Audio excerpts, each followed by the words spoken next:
જય હિન્દ વિદ્યાર્થી મિત્રો, સ્વાગત છે તમારો આજના વિડીયોની અંદર. અને આજે આપણે જોવાના છીએ ધોરણ 10ના વિજ્ઞાન વિષયની જે અસાઇનમેન્ટની સિરીઝ શરૂ હતી તેનું પ્રશ્નપત્ર નંબર 5 વિભાગ ડી. તો શરૂ કરીએ આજના વિડીયોનો. આજનો પહેલો પ્રશ્ન છે, નીચેના પ્રશ્નોનો ઉત્તર આપો, જેમાં પહેલું ધોવાના સોડાની બનાવટ અને ઉપયોગ જણાવો અને બીજું આપણા પાચન તંત્રમાં પીએચનું મહત્વ સમજાવો. તો પહેલા પ્રશ્નનો ઉત્તર લખીએ તો બનાવટ છે કે બેકિંગ સોડાને ગરમ કરવાથી સોડિયમ કાર્બોનેટ મળે છે, એટલે કે 2NaHCO3 ઉષ્મા આપવામાં આવે તો આપણને Na2CO3 પ્લસ H2O લિક્વિડ ફોર્મમાં અને કાર્બન ડાયોક્સાઇડ છે વાયુના સ્વરૂપમાં મુક્ત થાય છે.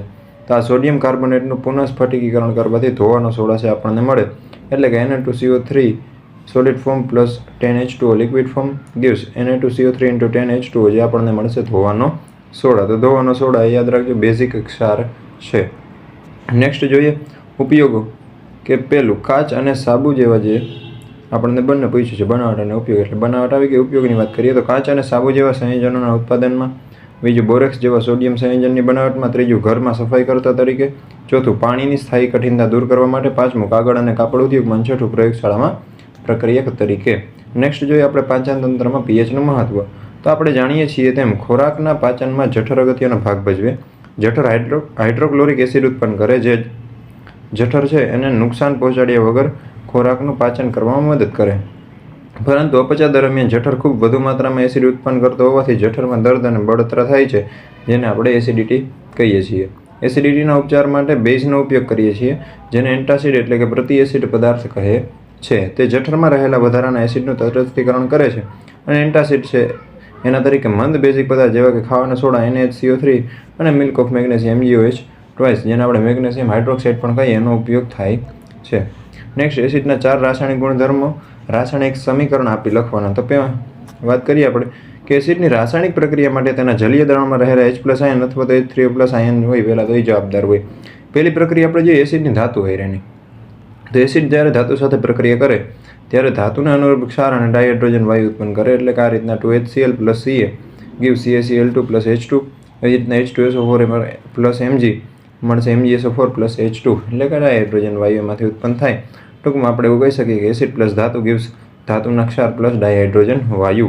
બીજી પ્રક્રિયા એસિડની બેઝ સાથે. તો એસિડની બેઝ સાથે પ્રક્રિયા થઈ ક્ષાર અને પાણી બને, અને આ પ્રક્રિયાને તટસ્થીકરણ પ્રક્રિયા પણ કહેવાય, જેમાં HCl + NaOH તેમાં મળશે NaCl અને H2O.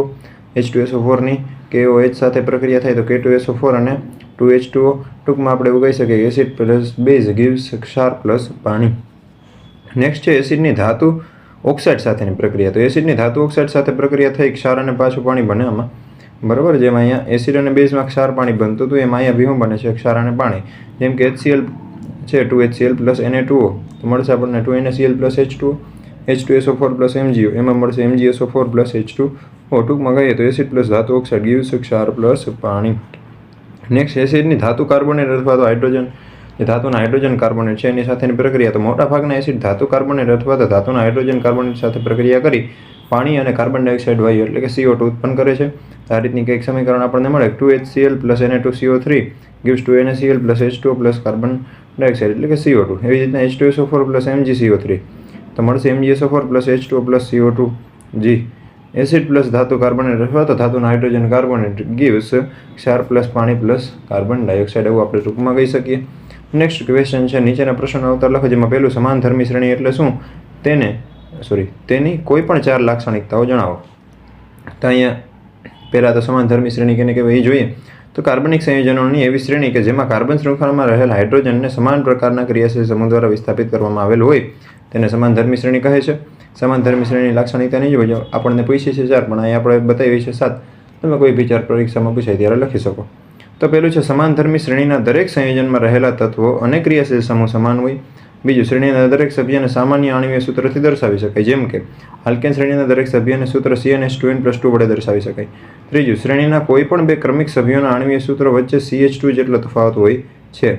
શ્રેણીના કોઈ પણ 2 ક્રમિક સભ્યોના આણ્વીય દળની અંદર 14 U જેટલો, U એટલે કે એટોમિક માસ યુનિટ, બરાબર, જે AMUનું શોર્ટ ફોર્મ હવે U કરી નાખ્યું છે, તો 14 U જેટલો તફાવત હોય છે. શ્રેણીના દરેક સભ્યના નામકરણમાં સમાન પૂર્વક અથવા તો પ્રત્યય લાગે.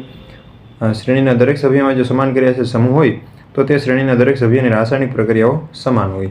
ત્યારબાદ કોઈ પણ સમાનધર્મી શ્રેણીમાં જેમ આણ્વીય દળ વધે તેમ ભૌતિક ગુણધર્મોમાં ક્રમબદ્ધતા જોવા મળે, કારણ કે આણ્વીય દળ વધવાથી ગલનબિંદુ અને ઉત્કલનબિંદુ વધે છે. અન્ય ભૌતિક ગુણધર્મ જેવા કે ચોક્કસ દ્રાવકમાં દ્રાવ્યતા પણ સમાન ક્રમબદ્ધતા દર્શાવે, પરંતુ રાસાયણિક ગુણધર્મમાં એક સમાન જળવાઈ રહે છે. નેક્સ્ટ, ઇથેનોઇક એસિડના 2 ભૌતિક ગુણધર્મો અને 2 ઉપયોગ લખો, જે ક્વેશ્ચન બી છે. તો ઇથેનોઇક એસિડ એટલે કે એસિટિક એસિડના ભૌતિક ગુણધર્મો નીચે મુજબ છે. તે રંગવિહીન તીવ્ર ખટાશયુક્ત વાસ ધરાવતું પ્રવાહી છે. શુદ્ધ ઇથેનોઇક એસિડનું ઉત્કલન બિંદુ 391 કેલ્વિન છે. શુદ્ધ ઇથેનોઇક એસિડનું ગલન બિંદુ 290 કેલ્વિન જેટલું નીચું હોવાથી શિયાળામાં તેમજ ઠંડી આબોહવામાં તે થીજી જાય છે. તેથી તેને ગ્લેસિયસ એસિટિક એસિડ તરીકે પણ ઓળખવામાં આવે છે. તેના પાણીમાં બનાવેલ 5 થી 8% સાંદ્રતા ધરાવતા જલીય દ્રાવણને સરકો એટલે કે વિનેગર કહે છે. તે નિર્બળ એસિડ છે, પરંતુ હાઇડ્રોક્લોરિક એસિડ એ પ્રબળ એસિડ એટલે કે સંપૂર્ણ આયનીકરણ પામે છે. ઇથેનોઇક એસિડના ઉપયોગ જોઈએ તો પહેલું, વિનેગરની બનાવટમાં જે ખોરાકમાં સ્વાદિષ્ટ ખટાશ લાવે. બીજું, ખોરાકને લાંબો સમય સાચવવા માટે ખોરાક સંરક્ષક એટલે પ્રિઝર્વેટિવ તરીકે, પ્રયોગશાળામાં દ્રાવક અને પ્રક્રિયક તરીકે.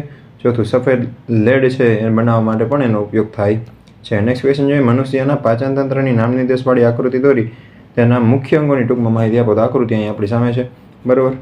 આપણે એના અંગોની માહિતી જોઈએ તો મુખથી મળદ્વાર સુધી લંબાયેલી લાંબી નળીને પાચન નળી કહે છે.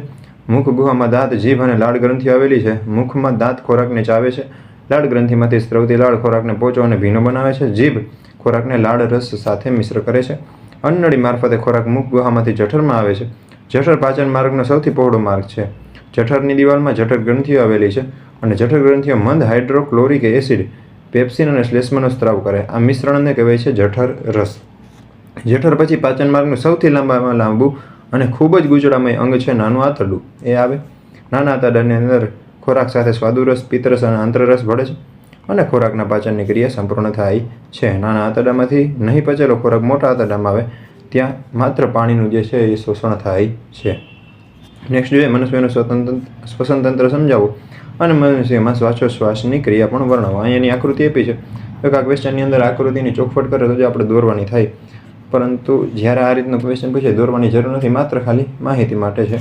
તો મનુષ્યના શ્વસનતંત્રમાં સંકળાયેલા અંગો. પહેલું છે નસકોરા અને નાસિકા માર્ગ. તો કે નસકોરા દ્વારા હવા શરીરમાં પ્રવેશે છે. આ માર્ગમાં આવેલા બારીક રોમ દ્વારા હવામાં રહેલી ધૂળ અને અન્ય અશુદ્ધિઓ ગળાઈ જાય છે. આ ક્રિયામાં આ માર્ગનું શ્લેષ્મ સ્તર પણ મદદરૂપ છે. બીજું, ગળામાં રહેલા અંગો. તો કે કંઠનળી, સ્વરયંત્ર અને શ્વાસનળી એટલે કે વાયુનળી હવાના વહન માટે એક સળંગ માર્ગ બનાવે છે. શ્વાસનળી ગળાથી ઉરસીય ગુહા છે એમાં ફેફસા સુધી લંબાયેલી છે. ગ્રીવાના પ્રદેશમાં રહેલી કાસ્થીની વલયમય રચનાઓથી હવાના પસાર થવાનો માર્ગ રૂંધાઈ જતો નથી. ત્રીજું છે ફેફસા. ઉરસીય ગુહામાં એક જોડ ફેફસા આવેલા છે. ફેફસામાં હવાનો માર્ગ નાની નાની નલિકાઓમાં વિભાજન પામે અંતે ફુગા જેવી રચના વાયુકોષ્ઠમાં પરિણમે. વાયુકોષ્ઠની દિવાલ પર રુધિર કેશિકાઓની વિસ્તૃત જાળીરૂપ રચના હોય અને વાયુકોષ્ઠની સપાટી દ્વારા વાત વિનિમય છે થાય છે. શ્વાસોશ્વાસ જોઈએ મનુષ્યમાં. તો કે જ્યારે આપણે શ્વાસ અંદર લઈએ ત્યારે આપણી પાંસળીઓ ઉપરની તરફ ખેંચાય અને ઉરોદર પટલ ચપટો બને. તેના પરિણામે ઉરસીય ગુહાનો વિસ્તાર વધે. આ કારણે વાતાવરણમાંથી હવા ફેફસામાં દાખલ થાય અને વિસ્તરણ પામેલા વાયુકોષ્ઠ હવાથી ભરાઈ જાય છે.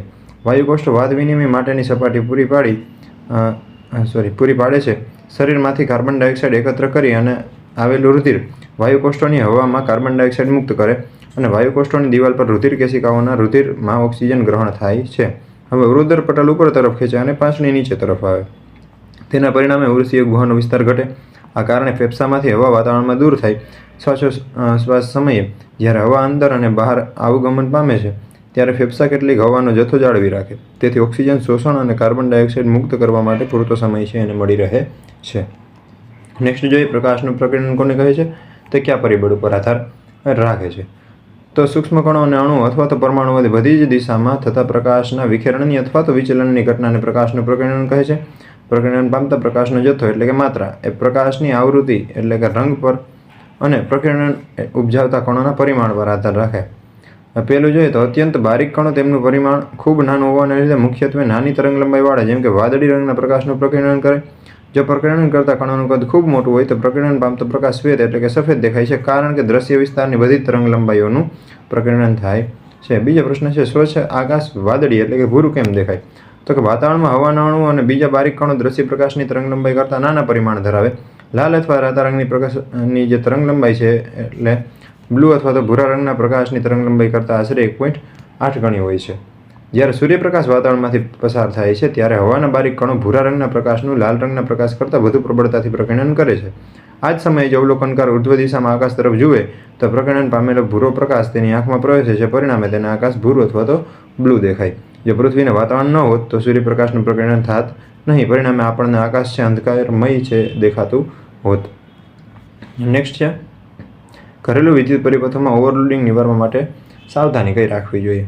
તો નીચેની સાવધાની, જેમાં પહેલું છે વિદ્યુત પ્રવાહનું વહન કરતા વાયર યોગ્ય પ્રવાહ રેટિંગવાળા વાપરવા. બીજું, ઘરમાં 2 અલગ પરિપથ હોવા જોઈએ. એક 5 એમ્પિયર વિદ્યુત પ્રવાહ રેટિંગ ધરાવતો પરિપથ જે બલ્બ, ટ્યુબલાઇટ, ટીવી, પંખા વગેરે સાધનો માટે, અને બીજો 15 એમ્પિયર વિદ્યુત પ્રવાહ રેટિંગ ધરાવતો પરિપથ જે તાપન સાધનો જેવા કે ગીઝર, એસી વગેરે માટે વાપરવો જોઈએ. ત્રીજું, સમાંતર પરિપથનો ઉપયોગ કરવો જોઈએ અને દરેક પરિપથમાં યોગ્ય પ્રવાહ રેટિંગવાળો ફ્યુઝ વાપરવો જોઈએ. ત્રીજું, ઉચ્ચ પાવર રેટિંગ ધરાવતા વિદ્યુતના જે સાધનો છે જેવા કે વિદ્યુત ઇસ્ત્રી, ગીઝર, પછી એસી વગેરેને એક જ સમયે ચાલુ કરવા જોઈએ નહીં. ઘણા બધા વિદ્યુત સાધનોને એક જ સોકેટની અંદર એકસાથે વાપરવા ન જોઈએ. ત્યારબાદ દર 5 થી 6 વર્ષ પછી જૂના તારની જગ્યાએ ચોક્કસ પ્રવાહ રેટિંગવાળા અને સારું અવાહક આવરણ ધરાવતા નવા તાર વાપરવા જોઈએ. સારી ગુણવત્તા ધરાવતા પીવીસી પણ આપણે વાપરવા જોઈએ. નેક્સ્ટ, ફ્યુઝ જે છે, વિદ્યુત ફ્યુઝ એટલે શું અને કેવી રીતના કાર્ય કરે? તો કે તમામ ઘરેલું વિદ્યુત પરિપથમાં વિદ્યુત ફ્યુઝ એક મહત્વનો વિદ્યુત ઘટક છે. તેનો ઉપયોગ પરિપથની અંદર પહેલું શોર્ટ સર્કિટ અને બીજું ઓવરલોડિંગ એટલે કે નિયત મર્યાદા કરતાં વધુ વિદ્યુત પ્રવાહ ખેંચવો તેના કારણે થતા અકસ્માતો જેવા કે વિદ્યુત શોક, આગ, વિદ્યુત ઉપકરણોને નુકસાન વગેરે અટકાવી શકાય છે. ફ્યુઝ અતિ મહત્વની સલામત રચના છે. ફ્યુઝ ટૂંકમાં નીચા ગલનબિંદુવાળો ટૂંકો પાતળો ટીન પ્લેટેડ તાંબાનો તારનો બનેલો હોય. પરિપથમાં વિદ્યુત પ્રવાહ સલામત મર્યાદા કરતાં જ્યારે વધી જાય તો તે ઓગળી અને તૂટી જાય છે. તેથી પરિપથ બને ખુલ્લો અને વિદ્યુત પ્રવાહ આગળ પસાર થઈ શકે નહીં. એના વિશે અગત્યના મુદ્દા જોઈએ તો ફ્યુઝને હંમેશા લાઇવ વાયર સાથે શ્રેણીમાં જોડવામાં આવે. તેને હંમેશા પરિપથની શરૂઆતમાં જોડવામાં આવે. ફ્યુઝ વાયર છે જેમ જાડો તેમ તેની વિદ્યુત પ્રવાહ વહેડાવવાની જે ક્ષમતા છે એ વધુ હોય. મહત્તમ વિદ્યુત પ્રવાહ જે પરિપથ ખમી શકે છે તેના કરતાં ઓછા વિદ્યુત પ્રવાહ ધારણ ક્ષમતા હોય એવા ફ્યુઝ છે એ વાપરવા જોઈએ. વિદ્યુત ફ્યુઝના ઉપયોગથી વિદ્યુત પરિપથ તથા વિદ્યુત ઉપકરણમાં વહેતા અનિચ્છનીય ઉચ્ચ વિદ્યુત પ્રવાહને અટકાવી સંભવિત નુકસાનથી બચી શકાય છે. જૂલ તાપન અથવા તો જૂલ હીટિંગ એના લીધે ફ્યુઝ પીગળે છે અને પરિણામે વિદ્યુત પરિપથમાં ભંગાણ સર્જાય છે.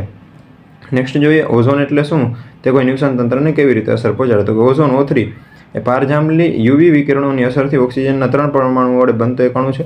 વાતાવરણના ઉપલા સ્તરમાં ઓઝોન એક આવશ્યક કાર્ય કરે. આમ છતાં ભૂમિ સ્તરે ઓઝોન એક ઘાતક વિષ છે. ઓઝોન સૂર્યમાંથી આવતા ઓછી તરંગલંબાઈ ધરાવતા પારજાંબલી વિકિરણોનું શોષણ કરે છે અને આ રીતે પૃથ્વી પરની જીવસૃષ્ટિને રક્ષણ આપે છે. એમાં બી પ્રશ્ન છે, આહાર શૃંખલાના પોષક સ્તરો જણાવો. તો ન્યુસન તંત્રના સજીવો તેમની ખોરાક જરૂરિયાત માટે પરસ્પર એકબીજા પર આધાર રાખે છે. ક્રમિક રીતે એકબીજા પર ખોરાક આધારિત સજીવો આહાર શૃંખલાની રચના કરે. આહાર શૃંખલા વિવિધ જૈવિક સ્તરો પર ભાગ લેનાર સજીવોની શૃંખલા છે. આહાર શૃંખલા સામાન્ય રીતે 3 અથવા તો 4 ચરણની હોય છે, જેની અંદર ઉત્પાદકો એટલે કે સ્વયંપોષી પ્રથમ પોષક સ્તરે હોય.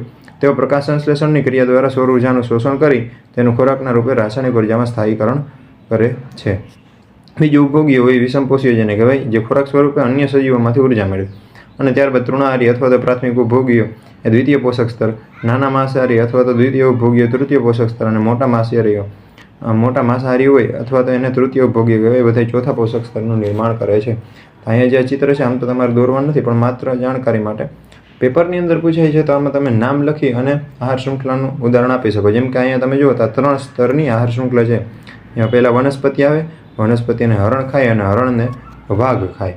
રેડી? તમે આ રીતના 3 સ્તરની આહાર શૃંખલા નામ દ્વારા લખી શકો. અહીંયા જોઈએ તો અહીંયા સામાન્ય વનસ્પતિ છે, એને કીટક ખાય છે, કીટકને દેડકો ખાય, દેડકાને સાપ ખાય અને સાપને સમડી ખાય. તો આ 4 સ્તરની એક આહાર શૃંખલા છે એ બની ગઈ. રેડી? અને અહીંયા વાત કરીએ પોષક સ્તરોની તો પ્રથમ પોષક સ્તરમાં આવશે ઉત્પાદકો, બરાબર.